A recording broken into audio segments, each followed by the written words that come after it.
Good morning, everybody. My name is Richard Green. I'm director of the USC Lusk Center for Real Estate and your semi-regular host of Lusk Perspectives, a series that we started in the immediate aftermath of going underground a year ago, March. I think we're up to about 60 that we've done. You can find past Lusk Perspectives on the Lusk website, lusk.usc.edu/perspectives. And it's my pleasure to welcome back to Lusk Perspectives Rachel Wein, the CEO and founder of a company called Wein Plus, which is a consultancy firm that especially focuses on retail real estate. She has clients who would be very well known to all of you. She is also a fellow member of mine on CRC Gold Product Council for ULI. That's how I got to know Rachel, and came to get to know about her wonderful insights, which she presents in a very straightforward and sophisticated manner. It's hard to do both of those things at the same time. The reason I asked Rachel to join us again is she wrote I thought, wonderful piece a month or two ago on what's happening in Israel, where because of their great success with vaccinations, they've been able to open up to their retail sector in the aftermath of this opening up. And I just thought it would be great to have her come back and talk to us about how she sees the retail sector going forward from where we are right now. California, as you know, fully reopened last week. And so I'm going to ask Rachel to talk for about 20 minutes. And then Rachel and I are going to have a conversation for about 15, 20 minutes, and then we will open it up to questions. And with that, Rachel, again, thanks so much for being with us today, and look forward to what you have to say.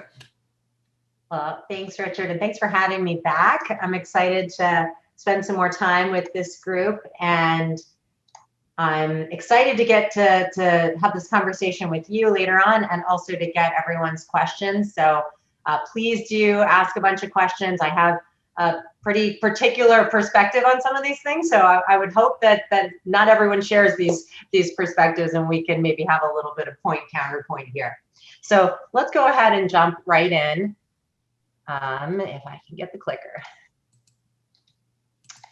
You know what? Chase told me this might be a problem. There we go. All right. So just a little bit of a recap where we are. This is as of yesterday, setting the stage with some context.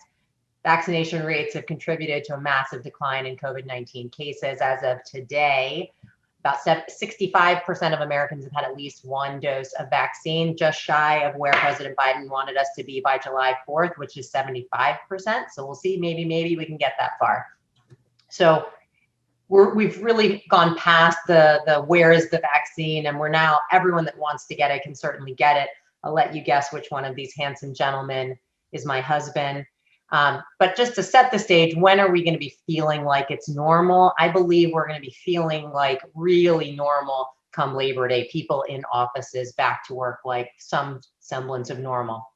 We'll talk about that a bit more, but the assumptions in this presentation are based on a Labor Day normal. So let's take a walk down memory lane and examine some of the disruptions that happened in retail and industrial sectors over this last year. A lot of the story has been about the gains that have happened in the grocery sector as people were forced to stay at home.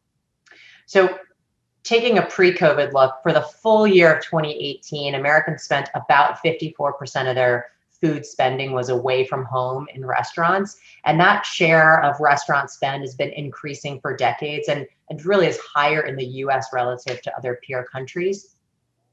Actuals for 2020 saw a 27% decrease in restaurant spending. We had estimated back in April 2020 that we thought it might be as much as 25%. So we were a little bit light on that one.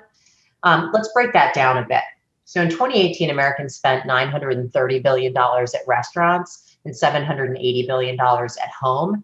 And what we saw for the full year of 2020 was roughly $240 billion leave the restaurant industry.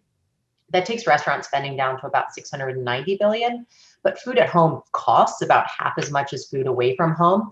So the restaurants lost $240 billion and the grocers gained $120 billion. They only gained the 50% share. The consumers got to keep that other 50%, that other $120 billion. So at the end of year end 18, 54% of food spend is away from home. That migrated to 43% of food spend away from home. That's an 11% shift in market share. Restaurants lost 240 billion. Grocers and consumers each got 128 billion. So that sounds great, right? The problem is a lot of those sales were done online, and US grocery delivery today is not profitable. How can we make it profitable? It's by reducing the labor expense through robotic distribution methods. So I'm going to walk you through a couple of these options here. Here's the traditional distribution model, which goes from the farm to the manufacturing facility to the regional distribution center, finally to the retail DC, and then the store and the home. We're going to look at two alternatives. The first is centralized fulfillment centers, which eliminates the retail DC and the store and delivers directly to the home. And the second one is micro fulfillment centers, which have the flexibility to bypass the store or be incorporated into an existing store or retail DC. So let's look at the CFC. This is the basis of Ocado's e-grocery platform. Ocado is a UK-based e-commerce only grocery retailer that's partnered with Kroger in the US. And this UK CFC does 85,000 orders a week. It's about 55,000 products, and you're typically placing an order for next morning delivery by specially routed refrigerated trucks. And you can fulfill your full weekly shop here. We're talking about 70 or 170 different peanut butter choices. The alternative here is micro fulfillment, and this is an example from Fabric. It's about, this one in particular is about 7,000 square feet with about 6,000 SKUs. And it's not a full shop. It aims to have the top selling products for the most valuable shoppers at that store. This one here is in the basement of an office building in downtown Tel Aviv, but they're now targeting about 10 to 40,000 square feet. And you're not going to get a full weekly shop. It's maybe 7 peanut butter choices, not 170 peanut butters. So the narrative in the investment community has been a lot about which model is going to win. Is it going to be CFC and Ocado, or is it going to be MFC, which some of the other grocery competitors are utilizing? And I think it's ultimately going to be some combination of both through a hub and spoke model. But I actually think that that's the wrong question. I think the right question is, will delivery win out over pickup? And here's what we now know that we didn't know at the beginning of this pandemic. And it's that the delicate balance between delivery and curbside comes down to fresh. And when given a choice, roughly half of non-grocery orders will be picked up at the store, talking about Best Buy or Ulta. But for grocery orders, that percentage swells to 75% of grocery orders being picked up at the store. So it's really about ambient versus temperature controlled orders. And that really changes the nature of convenience and speed depending on the type of order that you're picking up. So when we think about what are grocers thinking about today, there's a problem in that we need to let customers choose the channel that they want to shop in, but we can't let it increase the expense for a given sale. And the fact is, the more we spend on alternatives to the store, we need to be able to recoup that profitability somewhere. So let's walk through what that means in practicality for the real estate footprint for a grocer. Here's the traditional model. It was all about single store profitability. The decision to close a single store was based on four-wall EBITDA. And if the drag of a poorly performing store was enough that it was worth closing, given the impact on sister stores having to shoulder a greater cost burden for the fulfillment network. So let's look at how that calculation changes when we add in micro fulfillment centers. So this is an example of how this works in practice. Let's call this a sample market with a traditional distribution network.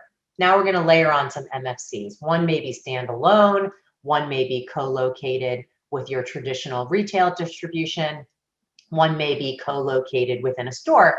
And then you can start to examine which stores can be eliminated as profitable e-commerce takes hold. So let's take a closer look at what different forms an MFC might take. It could be a dark store that's only being used for order picking. It could be a hybrid where you use a robotic MFC for ambient products and then bring the order to the store for fresh to be added. Or you could have an MFC within some percentage of the existing store footprint. The takeaway here is that this is hard. It's easy, or let's say easier, to place a store at Main and Main. It's much more complicated when you layer in the temperature-controlled fulfillment network. And grocery retailers are doing this now, and they're really testing and learning in real time. So remember that the delivery versus pickup decision is largely based on if the order is temperature controlled. So plan on operators with temperature controlled orders needing 50% more pickup space. We can't think about grocery as retail alone. The grocery is retail and industrial, and that's going to bring opportunities throughout the cold chain. And the largest retailers are going to grow have been and will continue to grow their market share. There's really no right way to implement this, or we have not found a right way yet, but it is harder for smaller grocery retailers to be able to compete at this scale. So it wasn't all about grocery. There were other retailers that had success over this pandemic period. But it's important to remember that foot traffic certainly has suffered. What we found is that there were some stores, and primarily, obviously, essential retailers, but that foot traffic has really become completely disaggregated from sales. It is no longer something that we can look at, and we can talk about that in the Q&A portion. So one of the sectors that saw huge gains was pets. There's tons of new pet parents in America, myself included. And the pet industry highlights really that sales have not been uniformly distributed among the various categories and verticals in retail. So PetSmart in particular saw significant year-over-year increases in sales. PetSmart also owns 70% of Chewy.com. So really PetSmart plus Chewy is the big dog. They're the #1 pet retailer in America. So when the supply chain started to go haywire, PetSmart was prioritized. Their shelves remained full and consumers noticed. In fact, internally, they recognized that they got more than their fair share when it came to distribution. So not all pet stores benefited. It's too simplistic to say that PetSmart did well because pets overall did well. The pandemic has had a disparate impact even within these verticals. So PetSmart benefited in part because of its size. There are also a number of local pet stores that benefited when their community came out with shop local efforts. It's really been the mid-sized chains that have struggled, in large part due to supply chain and out of stocks. If you go to a regional operator and they don't have your Blue Buffalo dog food, and then you go to PetSmart and they have it, you're now a PetSmart customer. So I hate to say it this way, but really PetSmart didn't do anything revolutionary, but they have what you need when you need it, and that's what matters in a pandemic. And that's really what led to their success. It would be impossible to talk about pandemic success without mentioning Target. They really started building capacity many, many years ago and really been able to reap the benefits. They already had an active same-day system. And then they were able to really increase that when they needed it. They started this investment in 2017 when they announced that they were investing $7 billion in new stores and stronger digital capabilities. And I'm not sure if you all remember, but when they announced that in 2017, the market went crazy. They thought Target was nuts, and it's really paid off for them.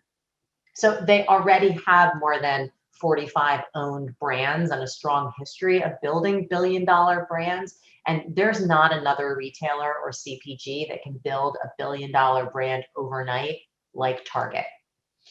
They launched Good & Gather in September of 2019, which became a $2 billion brand in less than a year. And to give some context, no direct-to-consumer brand has reached the $1 billion annual sales mark.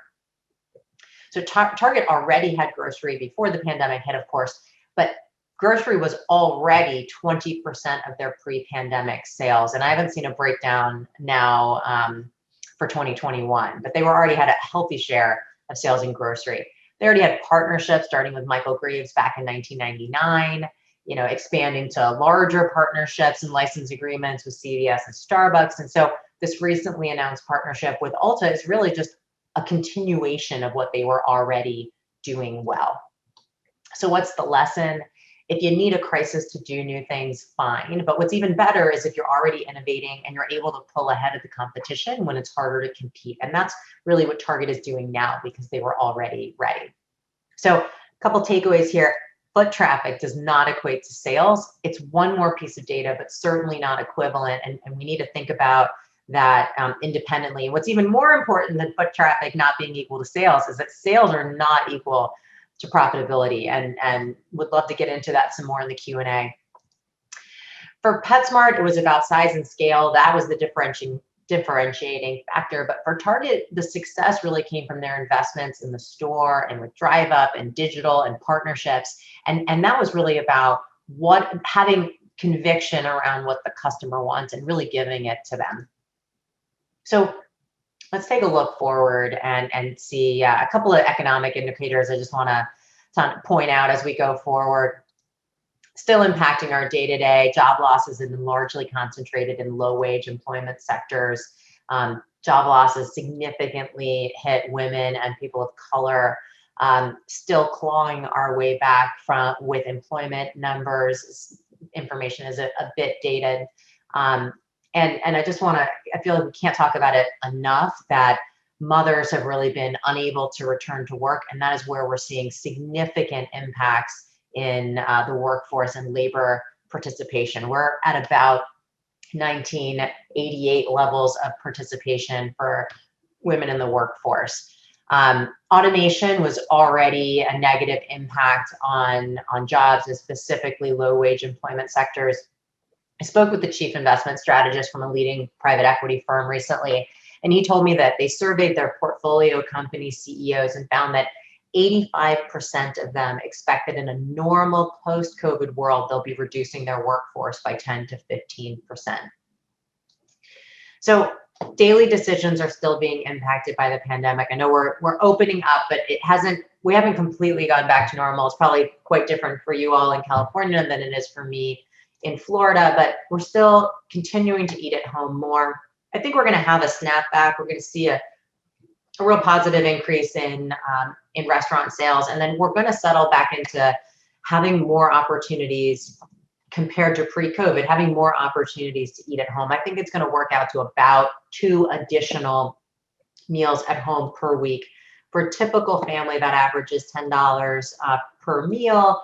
You get to $1,000 more grocery spending, for $132 billion for the country. Remember that grocery gain is restaurants' pain. It's also consumers' gain. So it's not just $132 billion more for grocers. It's also $132 billion more in consumer spending power. That's more for retail. And that's on top of the stimulus that we had already. And that's added up to an awful lot of money in the bank. And Richard has informed me that we call normal about $12 trillion. So that means we've got $5 trillion of cash on hand to spend when consumers are ready. Up until now, it's been an awful lot of spending on goods over services. We're going to come back to this chart in a bit.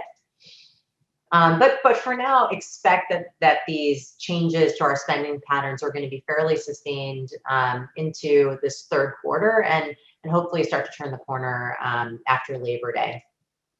So a couple of takeaways here. More food at home means more money to spend for consumers. Expect that low-wage unemployment is going to be a long-term issue that will persist, and plan for higher income consumers to open the spending floodgates in the back half of 2021. So a couple things that I'm watching. The first is stimulus getting to the people that need it? Is it going to Delta or is it going to Deborah? And to answer that question, I keep my eyes on food scarcity and hunger. From August to December of 2020, the number of food insecure Americans rose by 5 million people to 27 million Americans. We're going to be looking to see how that number declines as stimulus gets in to the economy and what's going to happen after the stimulus burns off. The second is the economy healing in a sustainable way? And for that, I'm going to look back at that goods versus services chart, and I'm going to hope that we see services increase and goods start to come down a bit. The prior chart showed that goods were up 12%, services down 6%, but services represent 2 times the spending of goods, and it's a major driver of low-wage employment. So it's going to be important that we see that start to reverse a bit. And finally, how many of these shifts are going to be permanent for commercial real estate? And for that, I'm going to be looking at the Architectural Billings Index.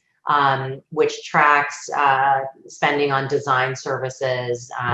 And so that's going to be a leading indicator for if we have new construction coming about. And after 9 straight months of decline, we just saw it turn to be positive for a couple months in a row. So that's all a good sign. People ask me, okay, Rachel, that's an awful lot of indicators to look at. If I only wanted to think about one big thing, what's the one big thing? And I gotcha. It's schools and daycare centers opening 100% in September. If you want to, this is the one thing that's going to be able to tell us how normal we're going to feel. It's one thing for the CEO of Morgan Stanley to say, as he did yesterday or the day before, if you can go to a restaurant, then you can come to the office. That's all well and good because he doesn't have to look after his school-age kids. But until schools open 100% in daycare facilities, we cannot have a normal functioning economy. So how does that impact spending and consumers and retailers? Well, they've come back, but they've come back differently. So let's look a bit in the crystal ball. We've already started to see revenge spending, especially in travel and leisure bookings. I love this picture of Miami, where there clearly was no COVID here in Florida, but broader than spring break, the combination of this, extra $5 trillion in the bank and the pent-up demand means I believe we are entering a super cycle for travel and leisure spending that's going to last for several years. And that's also going to really help this rebound in services and low-wage employment and hospitality and leisure. We are seeing a tremendous rise in resale. A lot of people are thinking about how they're consuming in terms of sustainability and just being a more conscious consumer. And so that's really given rise to sites like ThredUp, Poshmark, The RealReal, where we were doing peer-to-peer sales through Craigslist and Facebook Marketplace in the past, but it was always more friction than what we have today. And so I'm really going to keep an eye on this. It's not just these marketplaces, brands that we all know and love are joining in, not just who you would expect like REI and North Face and Patagonia, but also Stella McCartney and Eileen Fisher. And it's really created an opportunity for these more higher end or luxury brands to have a direct connection with their customer and a new entry point. And I think this is finally a formidable competitor to TJX and Ross and the discounter. So we'll see how this endless aisle online compares to their treasure hunt in store. So retailers are rethinking what it means to be relevant, right? And retailers have been doing that since the dawn of time, but now they're doing it again. It used to be taboo to say that people were leaving the malls, but it isn't just Gap and Bath and Body Works. It's also other smaller retailers. One case study here is just Blue Mercury. And they've been doing this now for several years. They first started as a street front neighborhood retailer in Washington, D.C. And early on in their expansion, they signed a deal with Simon to be in 40 of their malls. And several years later, their founder said it was the worst decision that they made. And it was because their shopper wanted to discover them in the neighborhood, not in the mall. And so they've been unraveling those locations ever since. And really the bottom line here is not that malls are dead. It's that retailers have better information about their individual customers now than they ever had before. And it's allowing them to make much more informed and targeted decisions about location. We've got a number of new formats and footprints, and it feels like everyone needs a drive-through, which of course makes sense for these fast casual restaurants, but maybe Walgreens you wouldn't expect. So this example here with Walgreens is the nature of convenience has really evolved over the last few years, especially when Amazon or Shipt or Instacart can get you something in a couple of hours. So it used to be that a 14,000 square foot box on the corner of Main and Main was the definition of convenience. And now it's really changed. So perhaps instead of having a 2.5 acre site with a 14,000 square foot box, now there's a new prototype with call it 2,500 square foot pharmacy with a drive-through on 0.5 acre. If you can keep your primary business pharmacy, you can hold on to all of that business and you can do it in a fraction of the operating expense. That's going to be great for profitability. And that's really what Walgreens is testing out now. And finally, we're going to completely rethink the notion of retail and industrial space. We already see the majority of Target sales touch a store, and over half of Home Depot's online orders are fulfilled by a store. And that's really leading to a convergence of retail and last mile fulfillment. So we've got retailers that have a smaller retail store footprint need, but have a larger last mile and industrial need. How are they going to accommodate this? And we think it's going to look something like this. So this is a typical mass retailer. The vast majority of the footprint is customer facing, with a minority of space dedicated to back of house. And we think over time, we're going to start to see large portions of customer facing retail space dedicated to fulfillment, especially with micro fulfillment. And it's moving pickers, whether they're humans or robots, away from the customers. And here's some retailers that are already testing and learning here in this capacity. So final thoughts to wrap up our time together. Expect the customer to prioritize travel and leisure spending for years to come. They're going to take a new look at sustainability in the form of resale, and they're going to redefine convenience based on the impact of delivery and pickup. And it's going to cause retailers to rethink the way they meet those consumers. And that means making targeted location decisions, changing their prototype to balance selling space and dwell time, and finally reconsidering their overall portfolio footprint by transforming existing retail space to fulfill industrial needs. And I'm gonna leave you there and stop sharing my screen. Well, again, Rachel, thank you very much for an informative presentation, very dense presentation. You covered a lot of ground in 30 minutes.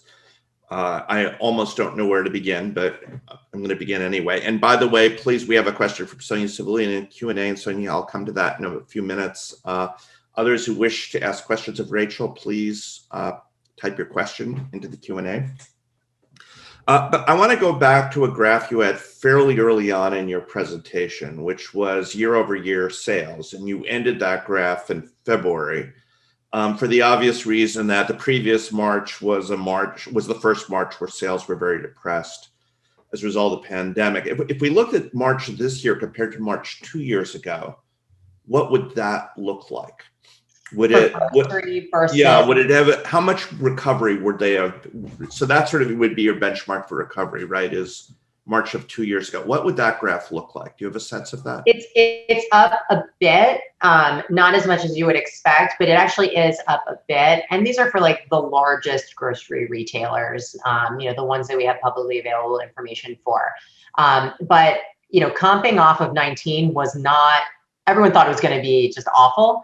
And people are still, they're at home, I think, more than maybe we expected even right now. But remember that it's not like restaurant sales went to zero, right? We still had a lot of restaurants that shifted to delivery. The fast food restaurants never closed. So, and there were a lot of folks that just had to be out and about. I think what I'm less sure about right now is I think we're going to see this year a whipsaw back to the restaurants. But what I think we're going to settle in on is those 2 extra times opportunities to eat at home, because pre-pandemic, if you think about, now not everyone has the opportunity to work from home, of course, but pre-pandemic, the number of full work days, and I think the University of Chicago did this study, the number of full work days that were at home is about 5%. And the estimate is that going forward, it's going to be about 20% of full work days will be at home. So that's 1 day a week. If you're not driving in, you're not taking the train, you're not getting that Dunkin' Donuts coffee in the train station, you're not going to that lunch spot downtown, the pain is going to be felt in those places. It's going to be those downtown lunch locations. It's going to be downtown fine dining. And who's going to get the benefit of that? Well, I'm working from home, but maybe I will go to Panera, or I'll go to the pizza place for lunch. I don't have to stay at home all the time. It's too soon to tell. It's too soon to tell. So this raises a larger point, and I was going to move from how things are now compared to 2 years ago to have you talk about Israel for a bit, but I'm going to postpone that for a minute, because I want to come to the issue of automobiles. And it's something you implicitly referred to in your second or third to last slide, where you said drive-ins are key to retail success. Okay, I think we saw ourselves as evolving to having cities that were pedestrian friendly, bike friendly, people walking to restaurants more often, a reduction of use of automobiles. We were, if you looked at VMTs, they were falling. But now one of the things we're seeing in the aftermath of the pandemic, or maybe aftermath is not quite the right word yet, but we're seeing this enormous uptick in auto sales. And so we see, I mean, used car prices are up 30% from a year ago. New car prices are up. Nobody has inventory available to them. Do you think we're going to go back to a more car-based society as a result of this? With pretty profound implications, again, for where retailers are located. So I think those are two different questions, and I want to answer both of them. You know, I haven't driven anywhere in like a year and a half, but when I order online and Shipt brings my Target to me, someone does that in a car. So I didn't drive those miles, but someone drove those miles. So, you know, and we have not yet come to a way of routing delivery so that people can do them effectively with multiple stops. It's just not cost effective. I think you have there's a lot of other things at play with car sales and the used cars, and you know, the rental car companies all, you know, had all these challenges. They fire sold all of their inventory. Now you can't rent a car, but you also can't buy a car because of the semiconductor shortage. So I think there's a lot going on there. I think it comes to it. There's a different conclusion that can be made also about, are the retailers' locations in the right place, right? You spent a lot of time, if you were a restaurant, figuring out where you should locate based on where your customers were on any given day. And if those customers spend 25% of their time or 20% or 15% in a different place, now all of a sudden your restaurant's in the wrong location, right? So, that's a big deal when a really like a good performing restaurant's going to have 8% margins, you know, like that's a big deal when 20% of your customers are gone. Yeah. So I think the confluence of those two things, the question is, when we have the opportunity now, and now California is open. I mean, we've been here in Florida pretty open for a long time. Now that we have the opportunity to live life as normal, will we choose to go back to that same commute when we don't have to? And I think we're going to largely go back to it, but 20% of full days working at home, it doesn't seem crazy. You know, 20% of grocery sales online, that doesn't seem crazy. 1 in 5 orders online, that doesn't seem crazy. I think we're going to get there. So let's talk about a place that is closer to being fully open, which is Israel. I mean, again, their success with vaccinating people is quite remarkable. We saw the plunge in cases of mortality pretty quickly after once they hit about 50% vaccination levels, and I think they're about 65% fully vaccinated now. Now, there's a complication in that there was a conflict in the middle of this recovery, but what have you seen in retail in Israel? Has it recovered to pre-COVID levels yet, or is still a lag? And recognize there are things about Israel that are just very different than the US. It's small, it's dense, and so on, but still. So I would say, you know, our initial kind of soft numbers are pretty positive there, with a pretty significant uptick, and then, you know, settling into pretty strong numbers. You know, something that's important to remember there is you have a relatively small population. I mean, what is it, 79 million people? It's fully universal healthcare. There's 4 different healthcare systems. Every citizen has, you know, one of them. Someone calls and says, all right, come tomorrow and get your vaccine at 2:00. I've been looking into some of the behavioral economics around getting people to take the vaccine. And apparently the only thing that matters is to say, we've reserved a dose for you. Please come tomorrow at 2:00. It makes a big difference. Not just saying it's safe or you should do it because you should go back to concerts. Apparently saying we've reserved a dose for you really makes a difference. So that's what they did over there. And so people got them. they did also have a passport system, and the green pass system, the vaccine passport system, it really prevented unvaccinated people from functioning in normal society. So if you wanted to go to a restaurant, if you wanted to go to just about anything, you had to show your green pass. And they've now had enough vaccinations that they do not require the green pass. I would say one other thing that I think we spoke about before, though, is early on in the pandemic, if there's something that I really got wrong, it was in February and in March saying, okay, well, Asia locked down 90 days before us. Certainly we are as capable of handling this as Asian countries. And so 90 days after they open up is when we will open up. And I will say that obviously that was wrong.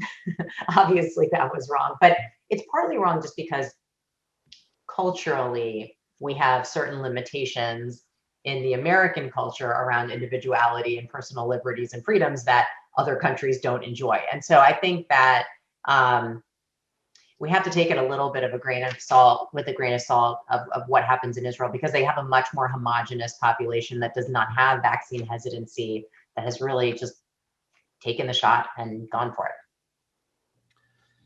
So I want to go back to the mix of groceries and restaurants for a bit. And first of all, something that's striking me. So the Americans spend about $1.5 trillion a year on food, if I did my addition in my head correctly. I first of all just find it astonishing. We have a $20 trillion economy, that how little we spend on food in this country is kind of amazing and a wonderful triumph. And it just says how inexpensive food is here. So that's only 8% of the economy going to food. But on the picking up versus delivery, I'm curious about fresh products versus packaged products. And again, I am not data, I am me, but I actually enjoy going to the grocery store to pick out the fresh products. The other stuff can be delivered to me. That's totally fine. And part of it is not only do I enjoy it, I just want to do it. I don't trust somebody else to pick out my pepper for me. So how much does that matter? Is this just such a small share of grocery shopping that it's sort of a rounding error when you think about these things? Or does this matter in terms of what the composition of shopping is going to look like in the years to come? So I think it matters. I don't think it's just a rounding error. I would say if I was giving this presentation 18 months ago, pre-COVID, I would have had to convince you that people would be willing to have someone else pick out their peppers and tomatoes and avocados. It was still so foreign, the idea that large swaths of America would be okay with that. So early on in the pandemic, and I live in Florida, as I mentioned, there's a lot of older folks here. My two next door neighbors. I've heard tell. Yeah, you've heard, yeah. I said, hey, Mel and Ted and David and Lenore, I'm going to Publix. Do you need me to get anything for you? Early on in the pandemic, they say, oh, no, we use Instacart.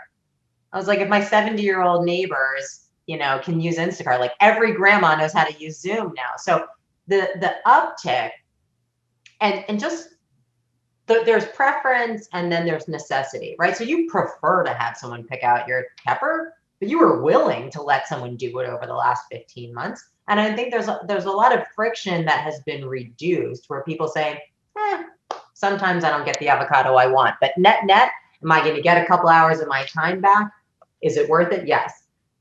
There's also a lot of opportunity for mass retailers and grocery retailers and large online retailers to get you for those non-perishable recurring items. Amazon Subscribe and Save for paper towels and toilet paper and shampoo and toothbrushes and things like that is a real formidable business for them. And there's no reason why Kroger and Publix and Safeway Albertsons can't do the same thing. There's also no reason why the CPGs can't get it to me directly. And this is where I think we're going to start to see that is, why do I have to have a relationship with Amazon or Kroger to deliver my, Tide or my Huggies, why wouldn't I just have P&G send it to me? So I do think that we're in the early days of that.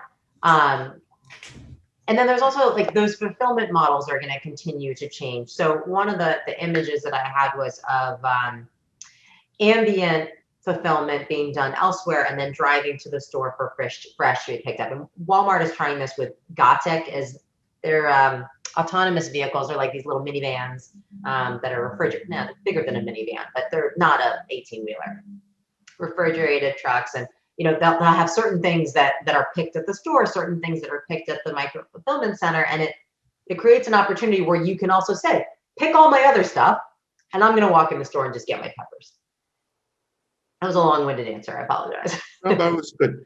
I'm going to ask one more question, then we're going to go to the audience. But since you raised the age of your neighbors, a phenomenon that we're seeing is a lot of people not returning to work, and you hit on a very important group, which is mothers with children at home. But the other thing we're observing is just lots of people retiring. Yeah. And so that savings that you're talking about, that $5 trillion of dry powder, to the extent that some of that is held by people who are retiring, they may not want to spend it. They are seeing it as a thing that actually bridges them over and allows them to extend the number of years that they are retired. Do you think that's going to have a big influence on retail spending? And even more generically, people are getting old. I'm 62. I'm planning on retiring when I'm 70 something. But most people are my age are 3 years from retiring, and there are a lot of people my age, and I'm the tail end of the baby boom. So how is that going to influence spending in the years going forward, do you think? There's a lot to unpack there. I mean, I think, obviously as people age and become part of fixed incomes, that's a challenge. I think you also have a number of folks that if you had money in the bank this last 18 months, there's more of it now, right? Just simply because of the way, the economy has performed despite COVID. So, I think some of those new car sales and new home sales are being fueled by potentially people downsizing or moving to the downtown where they can get a good deal, or relocating to Denver or Austin or wherever they're going. So I think a lot of those consumers, there's going to be, we used to work and now we don't work and we're in the same place and we're spending differently, but a lot of it's actually going to be geographic. So in where I am, I might be getting some of your retirees from your area, right? And so here in the Tampa, we call this the other Bay Area on the other West Coast. So here in the Tampa Bay area, we probably will see a significant increase in spending because we will probably get a lot of the Midwestern retirees and the Northeastern retirees. And so I think we're going to see a lot of the pain that you're describing in northern cities as people retire and continue to move south. And as people move from higher barrier to entry locations. I mean, the only way you win this housing game is by selling your house in Chicago and moving to Phoenix. Like that's how you win. So I do think that's possible. I also think that perhaps some boomers are going to stick around longer than expected because working from home, maybe, it's not so bad. I don't have to commute in. It's not so hard. I can take a nap if I want to, whatever it is. I think there might be a delay, and this is, we see some frustration with millennials, Gen Z, where some of the folks that we thought might have retired already have not, because after the Great Recession, they felt like they weren't quite where they wanted to be now. And then we have COVID and now they get to work from home. So I'm not sure. I think there's a competing narrative there of people accelerating or decelerating their plans for retirement. So I should also note that there's a very famous bridge on your Bay Area as well. So the sunshine. From Sonia Civilian, from a city's perspective, how are retail sales tax dollars calculated from grocery distribution centers? Will cities collect sales tax based on delivery location? So I am not the right one to answer this question. My understanding is that it is based on the delivery zip code, but I would say that I'm not the expert on that. That would be one I'd like to defer a bit. It is a challenge. I mean, well, let's expand the question. Ask you, when leases are signed and there is overage rent in the lease, yeah. how is that computed? If somebody orders online or over the phone but fulfills it at the store, does that count as store sales or not? And what happens with returns and so on? It is generally an online sale is not counted as a store sale. I would say generally across the board. And the apparel retailers that really started this 15, 20 years ago, they really started that. And it became a bit of a problem. And I would say, the Gap is a good case study on this, where if you walked into a Gap store and you saw the red sweater, but you wanted the blue sweater, and they placed the order online, that store manager did not get credit for that sale of the blue sweater because they didn't have it in the store. And it led to these kind of perverse incentives for store managers because they really wanted to push you to buy something in the store because they didn't get the credit. And I would say that is a lesson that has not been learned by the grocery retailers. By and large, the online business is separate from the in-store business. So if you go into your local, I'm going to call it Ralph's because Kroger's a client and their Ralph's are in California. If you go into Ralph's and you get, 3/4 of the time you're going into the store and you're buying, but sometimes you go online and you order, that local manager that keeps that store perfect for you does not get credit for that 1 in 4 shops that you do online.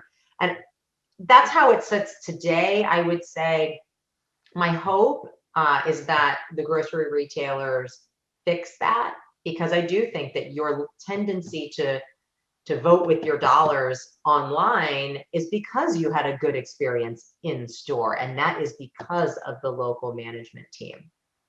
So you don't want to disincentivize them. So from Brad Rabel on turning parts of grocery stores into fulfillment centers, do you expect antiquated zoning codes to impact the retailer's ability to modify store formats to be a larger percentage of fulfillment and lower percentage of traditional customer-facing retail? So I would say it's largely going to be, when people talk about the challenge of converting retail to industrial, they typically mean taking a mall and making it an Amazon fulfillment center. And that is really hard, does involve zoning problems. Also, the malls have all these other weird problems with, the anchor tenants are typically owning their box and their land, and then the mall owner owns the small shops. What I would say is the more likely scenario, which is the one that I presented, is a retailer that has a, call it 90-10 or 80-20 split between retail and industrial, and will now move to a 60-40 or 50-50 split. That will likely not trigger any zoning issues. The issue you're going to have is when you flip the whole box, then you have not only zoning, but you also have the REAs and OEA agreements within a shopping center, which is to say that the spaces have to be used for retail. They cannot be used for other purposes. And so when you tweak the ratios within the footprint, as long as you have customer facing normal store hours, you should not trigger those REAs and OEAs. So I think that's where we're going to see it be most likely. And Amazon has had significant success replacing dead malls. They have 2 actually outside of Cleveland with their million+ square foot fulfillment centers.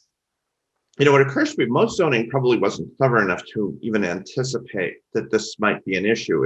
Is clearly grocery stores have always been partially fulfillment centers, right? There's always been a back the grocery store.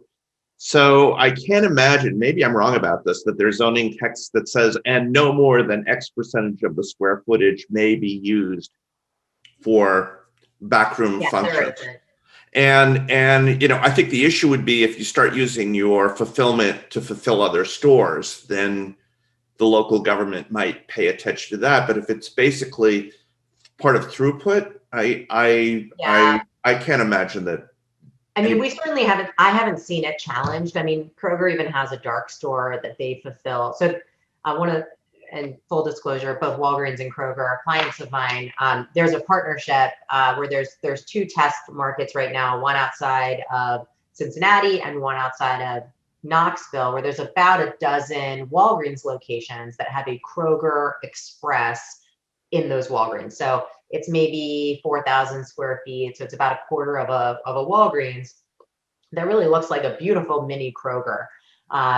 And you can pick out your tomato. You can also get your Simple Truth organic milk and eggs, and you can do a Kroger online order that you can pick up there at the Walgreens. In Cincinnati, those are being fulfilled by a dark Kroger store. So it's not open for customers. It's only for order picking with associates. There's been no zoning problems there. There's just not that many of them, and many, Whole Foods closed a handful to fulfill during the pandemic. But when people are allowed to go back in stores and they feel like opening it, are they going to challenge it? I don't think that they will. There's also a difference between fulfilling boxes and like heavy duty industrial. We're not talking about manufacturing facilities, right. And emissions and whatnot. So from David Sloan, we have heard dire prophecies about the loss of 30 to 40% of retail properties worldwide with huge effects on retail construction and rentals. You seem to be agreeing that this will happen. Is that a correct inference from your remarks? So let's break retail into its component parts. We've got malls, we've got power centers, we've got grocery neighborhood shopping centers, we've got single tenant restaurant, gas station, drugstores. I think huge swaths of the mall sector will be gone. There's simply no reason why we need to have 1,200 malls. I used to really think that, we can poo-poo Tampa, but it's still a top 20 media market. We have, Major League Sports and whatnot. There's like 6 malls here, but there's only 2 good malls. Why do we need 6 malls? We don't need 6 malls. And if everywhere in the country is like this market where, LA is different, right? But if Nashville and Raleigh and, the like, really they need a couple of malls and then the rest they don't need. Those are going to go away. What they will be, I think it's going to be space dependent. I think for grocery stores, we're going to need most of them. I would have said pre-pandemic that we would see a commensurate set of closures with the percentage of online sales. If 20% of grocery sales go online, 20% of stores go away. There's not a lot, but if 20% of sales go online and we increase the amount of grocery spending by 20%, now we don't need to close any stores. So we have to think about it kind of that way in terms of, did the pie get bigger? But ultimately, we can't spend any more on a given sale. And so we have to find the money for building those micro fulfillment and centralized fulfillment centers. They have to come from somewhere. I see grocery neighborhood centers being pretty static.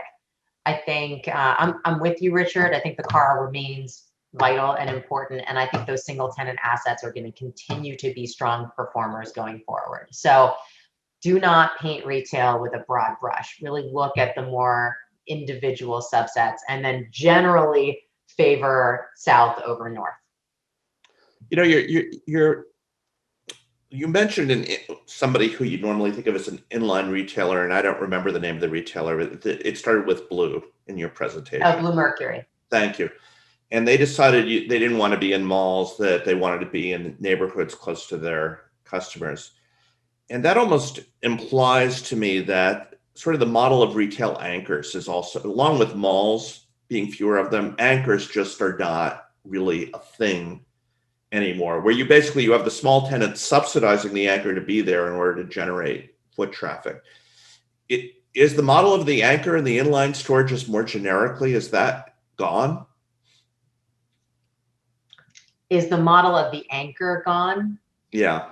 And particularly where the inline tenants subsidize the anchor to be there because the anchor is bringing in tenants for the inline guys.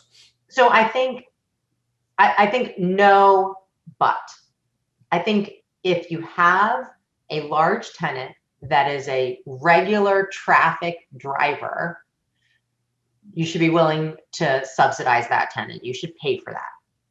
The problem is department stores are not that daily driver that they used to be, or some of them are, fewer of them are.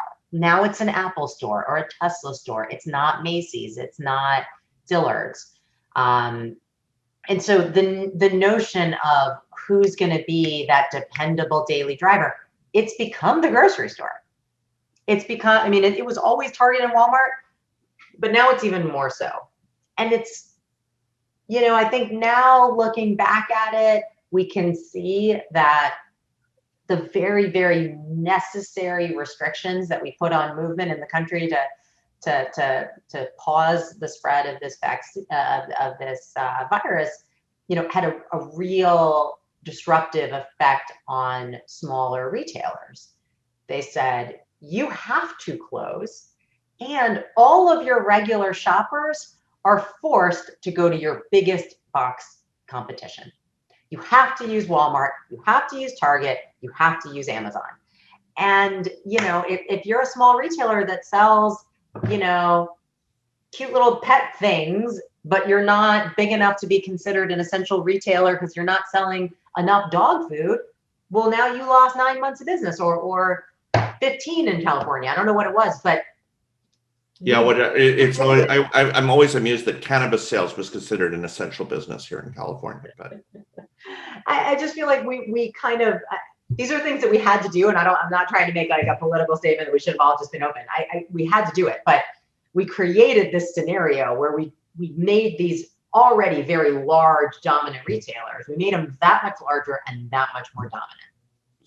So Rachel, we're coming up at the top of the hour, and can we keep you for about 2 more minutes? I usually end right on time, but there's 2 questions, and I think I can sort of put them together, and I'm curious about your take.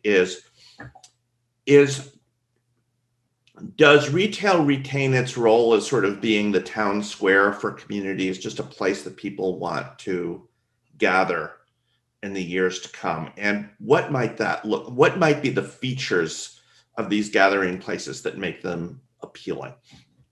So I think yes, and we're going to see more open air gathering spaces than we did before. It's going to be less about enclosed entertainment spaces, less of the Dave & Buster's and pinstripes, whatever the bowling places were, and whatnot. I think people are much more comfortable being outside in every climate now than they were before, not just in good climates like ours.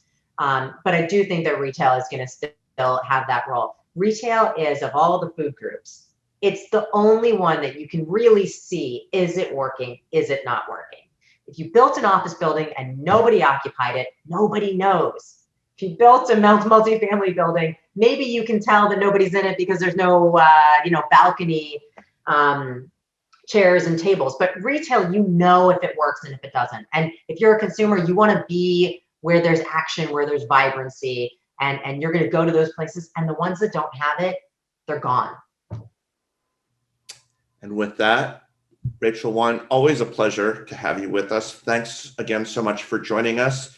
Again, thanks to you all for joining us, Lusk Perspectives today. And yeah, we are sort of going to go into a bit of a hiatus for the summer because most of you will be on hiatuses in the summer, and we will have a full lineup of people again starting in the fall for sure, but we may do 1 or more things before the summer is over. So again, thanks everybody so much for joining us. Again, Rachel, always great to see you. Have a good rest of your summer. Thanks, everyone.